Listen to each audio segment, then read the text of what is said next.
નમસ્કાર દર્શક મિત્રો, હલચલ ટીવી ન્યૂઝમાં આપનું હાર્દિક સ્વાગત છે। વિવાદિત બિનખેતીની ફાઇલ કલેક્ટર કચેરીમાંથી ગાયબ, રજિસ્ટરમાં સહી કરી ફાઇલ લઈ જનાર અધિકારીઓ સામે છેતરપિંડીની ફરિયાદ, સરકારને મોટું નુકસાન થયાનું સામે આવી રહ્યું છે। આણંદની કલેક્ટર કચેરીમાંથી બોરસદના બ્લોક સર્વે નંબરની ફાઇલ રેકોર્ડ શાખામાંથી ગુમ થઈ હતી, જેને લઈને કલેક્ટર કચેરીના રેકોર્ડ શાખામાંથી ફાઇલ ગુમ થતાં આણંદ ટાઉન પોલીસ સ્ટેશનમાં ફરિયાદ નોંધવામાં આવી છે। ફાઇલ ગુમ થતાં આણંદ એલસીબીને તપાસ સોંપવામાં આવી છે। કેસની ગંભીરતાને ધ્યાનમાં રાખી આણંદ એલસીબીને તપાસ સોંપવામાં આવી છે।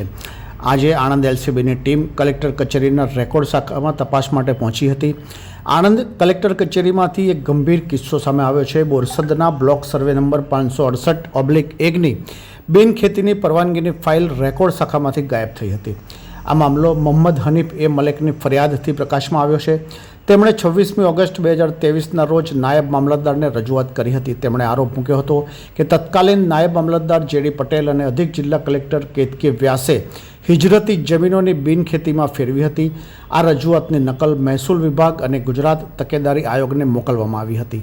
તપાસમાં સરકારને મોટું આર્થિક નુકસાન થયાનું પણ સામે આવ્યું છે। મામલાની તપાસ દરમિયાન 3 અધિકારીઓ પાસેથી ખુલાસા મંગાવવામાં આવ્યા હતા। રાજેશ કુમાર પરીખે જણાવ્યું હતું કે રેકોર્ડ મળેથી જ ખાતરી થઈ શકે। SL ચૌહાણે જણાવ્યું હતું કે ફાઇલ કેમ પરત મંગાવાય તેની જાણકારી નથી, જ્યારે જેડી પટેલે ફાઇલો મંગાવવાનો ઇનકાર કર્યો છે। હાલમાં જેડી પટેલ ફરજ મોકૂફી હેઠળ છે। રાજેશ કુમાર પરીખ તારાપુર મામલતદાર કચેરીમાં અને SL ચૌહાણ વિરમગામ મામલતદાર કચેરીમાં ફરજ બજાવે છે।